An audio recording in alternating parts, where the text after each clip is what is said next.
En el país. Tendencias del acontecer nacional en análisis situacional.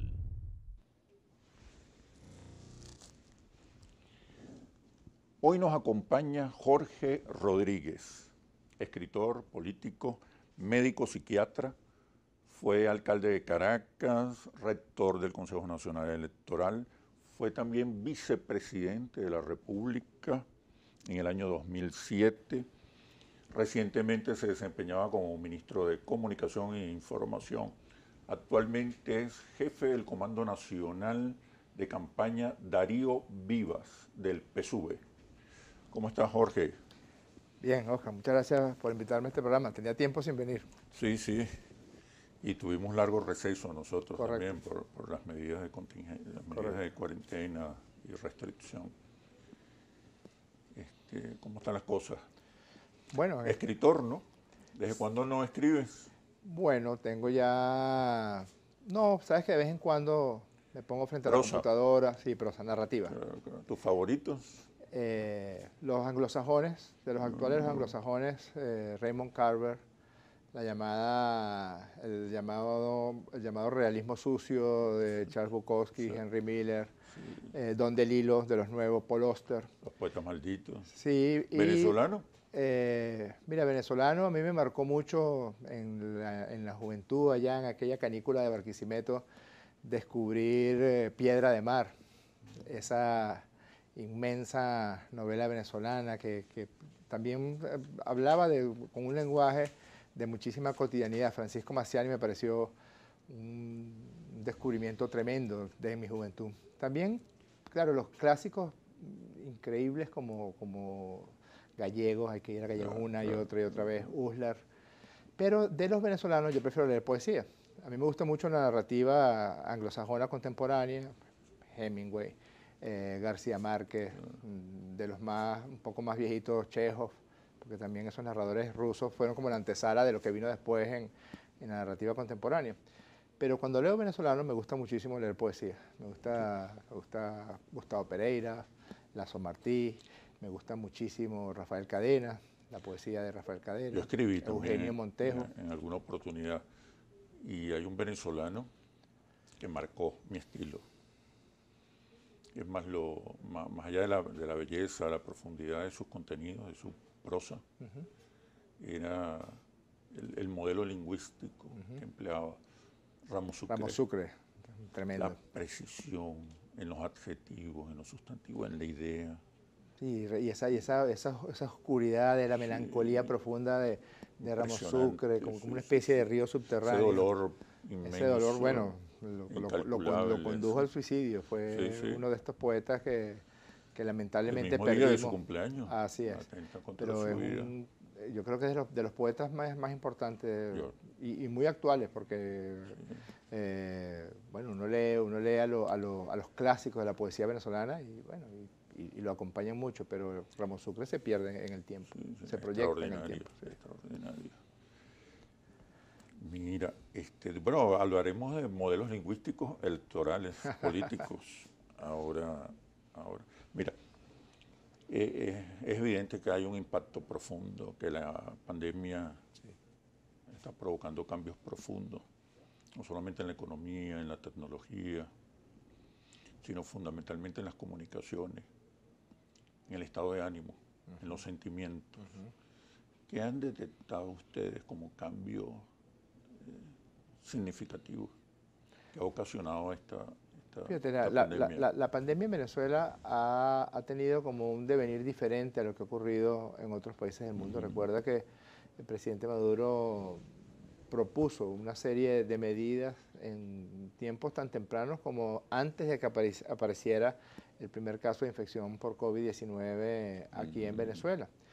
Pocos países recurrieron a esas medidas, como el caso del distanciamiento social radical desde el primer momento, la búsqueda activa de casos casa por casa, la utilización de un mecanismo, como tú bien decías, de un mecanismo de redes sociales, como una encuesta que contestaron 22 millones de venezolanos, contar con la suficiente capacidad en hospitales y en cantidad de camas de terapia intensiva, de camas de hospitalización, de hoteles sanitarios, de los medicamentos necesarios para el tratamiento de COVID. Y eso generó que... También, y disculpa, también hubo un estilo de liderazgo que se comunicaba y se comunica diariamente, así es, con cifras. Y tú notabas que otros países del mundo, es más, yo escuché hablar al presidente Maduro del COVID-19 en tiempos tan tempranos como finales de enero, mes de febrero, cuando ya se notaba que empezaban a aparecer casos en Europa, que empezaban a crecer exponencialmente los casos en España, en Italia,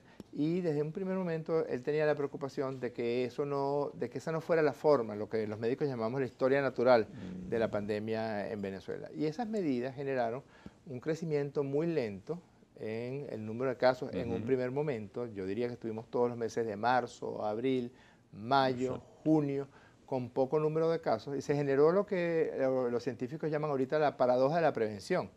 Y es que los venezolanos empezaron a sentir que el COVID ocurría en otras partes, pero que no ocurría en Venezuela.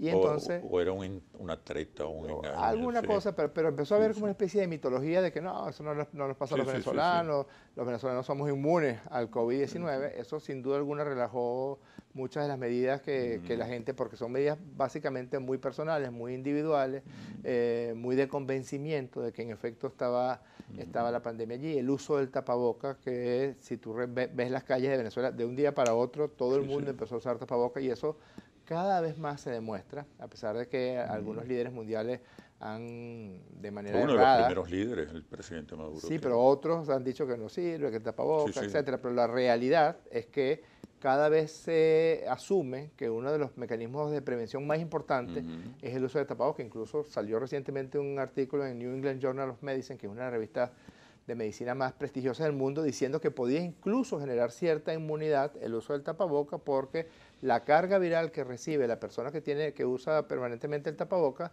en caso de que se infecte, se va a infectar con una carga viral muy baja y probablemente tenga una infección asintomática o una infección leve. Esas son muchas de las cosas que están pasando ahorita con lo del tapaboca. Luego tuvimos, y eso era inevitable, Venezuela no es una isla, y además hay algunos reportes de que hubo una intencionalidad, una direccionalidad, por ejemplo, del gobierno de Duque, para generar un regreso compulsivo de connacionales que estuvieran infectados, e incluso de colombianos que llegaron. Se deliberado, ¿no? Planificado. Sí. Nosotros tenemos bastantes reportes que señalan que hubo una acción deliberada, y eso generó que ingresaran en pocas semanas miles de personas infectadas a Venezuela.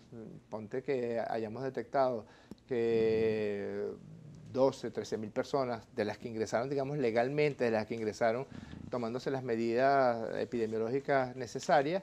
Imagina aquellas que entraron por trocha o aquellas que deliberadamente fueron ingresadas por la acción artera, por decirlo menos, del gobierno colombiano. Y eso, ese elemento generó pues el pico que tuvimos de manera importante en los meses de agosto y de finales de julio y el mes de agosto y parte comienzo de septiembre. Ese pico ya pareciera, según los números que estamos manejando ahora, ese es un pico que tiende ahora a aplanarse esa curva, y eso es una buena noticia para los venezolanos.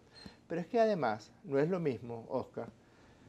Vamos a poner un ejemplo, España. No es lo mismo lo que ocurrió en España que lo que está ocurriendo en Venezuela. No es lo mismo lo que ocurre en Colombia que lo que está ocurriendo en Venezuela. En Colombia hay un subregistro brutal. No es lo mismo lo que ocurrió en Guayaquil, en Ecuador, en Brasil, que lo que está ocurriendo en Venezuela. ¿Por qué? Porque en Venezuela los números de casos han venido subiendo con una curva lenta. ¿Y qué genera eso?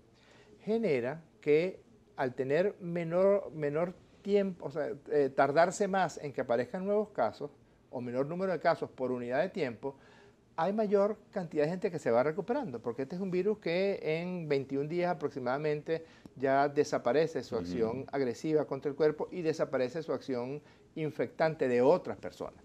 ¿Qué pasa? No es lo mismo que nosotros hubiéramos tenido 65.000 casos en el mes de abril, solamente, como pasó en muchos países, como todavía pasa en Colombia, como todavía pasa en muchos otros países del continente americano, a que nosotros tengamos 65 o 66.000 casos ahora en el mes de septiembre. ¿Por qué?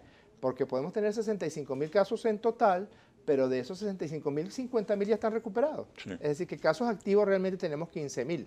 ¿Qué quiere decir eso? Quiere decir que la acción más grave que tiene el virus, no solamente sobre la persona, sino sobre los sistemas de salud de un país, es que colapsan los sistemas de salud porque crecen exponencialmente los números de casos, las personas que requieren terapia intensiva, respiradores, etcétera, algo que tú ya sabes.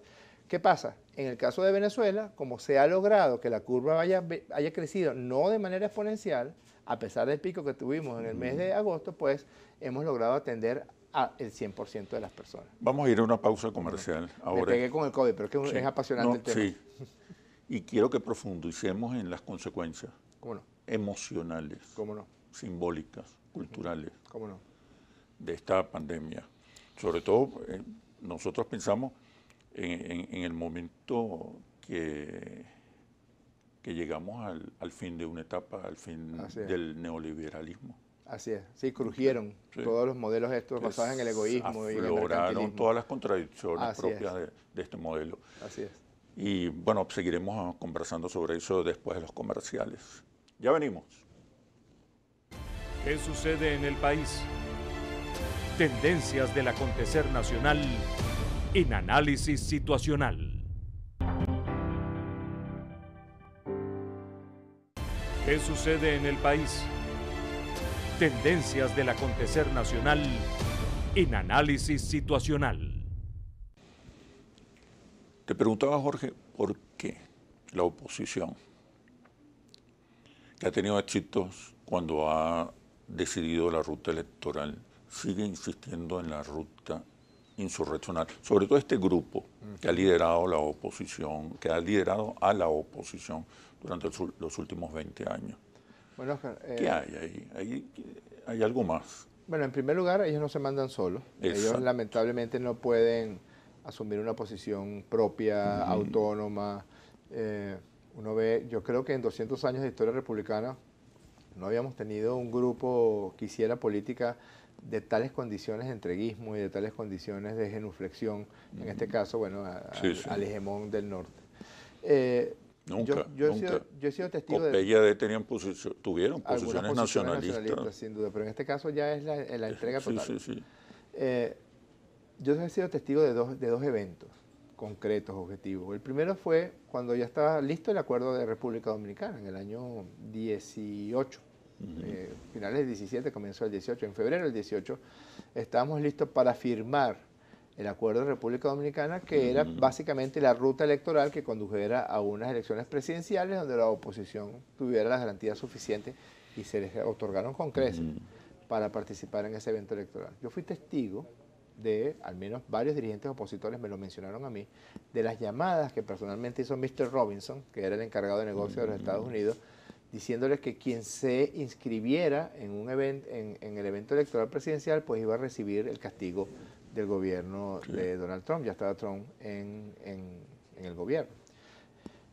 Y actualmente uno nota cómo de manera grosera se atreven a sancionar personas de la oposición que quieran participar en el evento electoral parlamentario. Tienen que hacer esto, no pueden hacer esto. Y además, una cosa increíble. Sabemos de las presiones, mira, han llamado. Antes disimulaban más. No, ahorita no, ahorita es una cosa, un desparpajo total. Y ese es el primer elemento, no se mandan solos. Y para todo ese mecano, para toda esa parafernalia que montó la administración Trump, John Bolton, Mike Pence, Marco Rubio, que implicaba cosas tan risibles, tan absurdas, como que un señor se para en una plaza pública y dice yo soy el presidente de Venezuela, sin que medie absolutamente nada, y que Trump y todos sus gobiernos satélites avalaran eso. Una cosa completamente psicótica, como esa historia no me acuerdo, creo que fue Grecia, un loco que creía que movía los barcos con el movimiento del puerto, con los movimientos de sus manos. Algo así. Desde allí hasta robarse 33.000 millones de las riquezas del dinero de Venezuela, hasta bloquear las costas venezolanas, hasta organizar, planificar, financiar acciones de mercenarios desembarcando en las costas de Venezuela, alianzas con el narcoparamilitarismo colombiano, alianzas para entregar el territorio Esequibo a Guyana, cosas que nunca antes se había visto en la historia de Venezuela. Si se conjugaron una acción agresiva, brutal de la administración Trump, con una calaña, con una caterva de personas que no tienen ni siquiera la más mínima noción de nacionalidad. Y ahorita están siendo presionados. Si una persona quiere ser diputado y es de la oposición y tiene una cuentica con $10.000 en la Sí, Florida. lo Recibe una sí, llamada, sí. Oscar, recibe una llamada. Sí. Te vamos a cerrar la Y los cuenta, familiares te también. vamos a quitar la visa. Si una persona quiere ser diputada por Del Tamacuro e inscribió su candidatura a Del Tamacuro, pero un familiar tiene una vivienda allá y vive allá, la vamos a expulsar, le vamos a quitar la vivienda. Así ha llegado el nivel de... Ahora, el objetivo de- entonces no es un modelo democrático de convivencia, coexistencia, alternancia. El objetivo es la destrucción del chavismo y la destrucción del país en y consecuencia, la y la destrucción destrucción del país en el camino. Pero además, yo le de escuché... instituciones como las Fuerzas Armadas. Yo le escuché decir a un dirigente, ya un dirigente muy experimentado de la oposición venezolana, le escuché decir, nosotros no podemos ir a esas elecciones, porque si vamos a esas elecciones se va a saber cuál es la verdadera fuerza que tenemos. Porque ellos están montados en una entelequia, ellos están montados en un eufemismo de que son mayoría, porque fueron mayoría en efecto, en las elecciones de diciembre del 2015. Pero El descontento. claro, y también como todo este proceso, lo que busca, ¿qué busca las sanciones? ¿Qué busca el bloqueo? ¿Qué buscan los sabotajes a la industria petrolera? ¿Qué busca no permitir que Venezuela venda su petróleo? Porque con la mayor de las hipocresías, algunos representantes de la administración Trump dicen, claro que Venezuela puede comprar medicamentos, claro que Venezuela puede comprar alimentos. Yo escuché a Francisco Rodríguez, que en modo alguno es ningún chavista, sino que es un representante de la oposición venezolana, fue jefe de campaña de Henry Falcón, decir, sí, ¿y con qué dinero vamos a comprar los medicamentos y con qué dinero vamos a comprar los alimentos si ustedes no nos permitan comerciar con nuestro petróleo? Vamos ahora a hablar de la campaña, ¿Cómo no? pero cuando regresemos Seguro. nuevamente de los comerciales. Ya venimos. ¿Qué sucede en el país? Tendencias del acontecer nacional en análisis situacional. ¿Qué sucede en el país? Tendencias del acontecer nacional en análisis situacional. Jorge, entramos ya en campaña. Sí. En pre-campaña, ¿no? Para en respetar, pre-campaña, digamos, en pre-campaña. las No normas se puede del llamar a Consejo de la Ciudad votar. Electoral, correcto. El movimiento hacia el centro político necesitan construir, reconstruir, recuperar una mayoría electoral.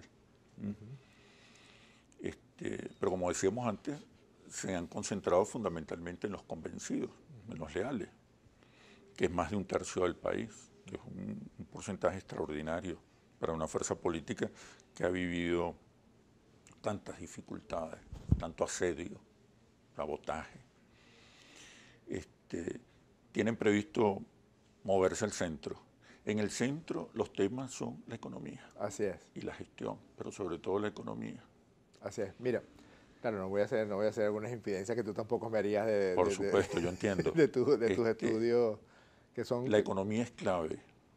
Es posible dar el mismo tratamiento que se le da a la pandemia, con cifras, datos, comparecencias, proyectos, planes, y donde el capital privado necesariamente va a cumplir un rol fundamental. No sé si están pensando en un modelo de Estado, capital y poder popular. ¿Qué comes que adivina? En primer lugar, estamos en esta etapa, que es una etapa donde el plan principal de la reunificación, digamos, la consolidación de ese capital político fundamental, sí, que es el chavismo, y lo logramos con éxito. Tenemos una alianza perfecta de 9 partidos de la Revolución Bolivariana, el gran pueblo patriótico Simón Bolívar, reaparece con una fuerza tremenda para confrontar la batalla electoral. Hay un hecho que es incontrovertible y es que nosotros somos oposición para esta elección del 6 de diciembre del 2020, porque ellos ganaron la Asamblea Nacional, destrozaron el Parlamento Nacional, increíble. Volvieron, pero trizas, polvo cósmico, ellos mismos se autovolvieron, así como a ellos les gusta cerrar las calles de las urbanizaciones del este de Caracas, así como a ellos les gusta agredir a los propios vecinos que votan por ellos, pues la oportunidad que tuvieron de mostrar cómo serían ellos en caso de que obtuvieran el poder político en Venezuela, bueno, obtuvieron el poder del Parlamento Nacional, imagínate tú, institución más importante que el Parlamento Nacional, y lo destrozaron, lo devastaron. Promovieron, ahorita están muy callados, pero Borges decía cada rato sanciones, sanciones. Guaidó todavía, imbécil como es, dice sanciones, sanciones, sanciones. Leopoldo López dice hay que apretar más duro. Leopoldo López se atreve a decir hay que sancionar a todos los opositores que digan que creen en elecciones. Lo dice con absoluto desparpajo, lo dice con absoluta brutalidad. Somos oposición a ese modelo de destrucción a ese modelo donde la palabra no existe, donde el intercambio de opiniones diferentes es negado. Para ellos existen las bombas, existen los bloqueos, existen los asesinatos, existe la grosería, existe el desprecio, porque ellos van y se reúnen con Marco Rubio, o se reúnen con Mike Pence, o reciben una llamada telefónica de Sebastián Piñera, pero son incapaces de intentar comunicarse con el pueblo de Venezuela, el pueblo que sufre las consecuencias de ese bloqueo, absolutamente. Luego, tú tienes toda la razón. El tema fundamental para los próximos meses de campaña, además de que nosotros vamos a denunciar a esa directiva de la Asamblea Nacional que destrozó el Parlamento y que le ha hecho muchísimo daño al país, también, tú muy bien lo sabes porque eres experto electoral, no hay elección sin propuesta, no hay elección sin futuro, no hay elección sin oferta electoral. Alguna vez te lo escuché decir a ti, que la elección es básicamente la oferta electoral. Y nuestra oferta electoral está basada en... Que puede ser, que es emocional y material. Así es, pero está basado en aprovechar, escúchame, quizás lo digo de una manera un poco compleja, pero de aprovechar la oportunidad que nos da el bloqueo, las sanciones y la pandemia para consolidar un modelo nacional productivo, un modelo nacional eficiente, un modelo económico nacional donde el capital privado no dependa de la dádiva del Estado y no dependa tampoco el Estado de la acción ladrona de muchos elementos de capital privado.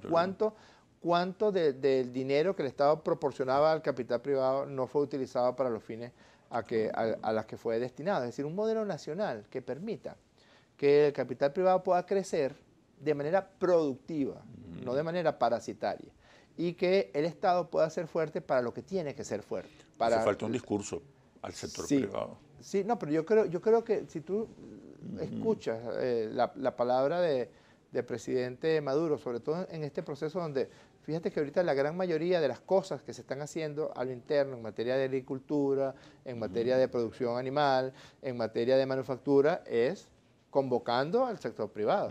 Convocamos al sector privado para que fabricara medicamentos y lo estamos utilizando medicamentos que le compramos al sector privado. Hay conciencia del rol que puede cumplir el sector privado. Ya está, y vas a escuchar, pero cosas, lo que pasa es que no puedo hacer... Te lo puedo decir en una frase atrevida, pero para explicarte en qué medida es importante el sector privado. No hay socialismo sin capitalistas. Está buena eso. Vas a escuchar cosas interesantes en los próximos días sobre la economía y deben campañarse. Te vas a dar cuenta, y me acabas de dar una idea. Porque es fundamental. Y me acabas de dar una idea tremenda, y es la idea de que uno de los éxitos que tuvo la campaña sobre el COVID fue decir siempre la verdad, siempre hemos dicho la verdad, y siempre mostrar a las personas, digamos, las herramientas para que sea la persona la que saque sus propias conclusiones. Yo creo que con la economía debemos hacer lo mismo. Sí, un lenguaje más funcional, más utilitario, sí, más pragmático, pero los empresarios también tienen su corazoncito y hace falta pasarles la mano, porque son muy temerosos. ¿Sabes cómo es el capital? Muy miedoso. Y ve una amenaza en cualquier sitio. En el caso, yo sé que no les gusta al capital, como tú lo llamas, no les gusta que uno diga esto, pero en Venezuela han sido parasitarios los últimos 120 años. Sí. Y ya es necesario que... Pero ha surgido un sector... Pero si quieren surgir y mantenerse como un sector emprendedor privado realmente, pues deberían y tendrían que empezar a producir, empezar a no estar esperando que el Estado le proporcione el recurso o la inversión inicial, sino que tienen que también arriesgar la inversión inicial. Hay muchísimos empresarios privados venezolanos que se fueron a Panamá, a República Dominicana, a España, y se están regresando, Oscar. Sí. Porque el nivel de competencia allí, el nivel de ausencia de incentivos por parte de los estados, pues le generó a muchos de ellos la quiebra. Y el desprecio. Y el desprecio. Por ese capital. Bueno, Jorge, muchísimas gracias por este análisis situacional, muy grato y además muy nutritivo esta conversación. No se olviden el centro político. En el centro político también hay una clase media popular, con símbolos, valores, expectativas, emociones parecidas, pero en alguna medida distintas a la de los sectores más vulnerables de la población. Correcto. Gracias. Bueno, muchísimas gracias. Me sentí muy bien. Igualmente. Los espero en un próximo análisis situacional por Globovisión, el canal de la paz y la reconciliación. Hasta pronto.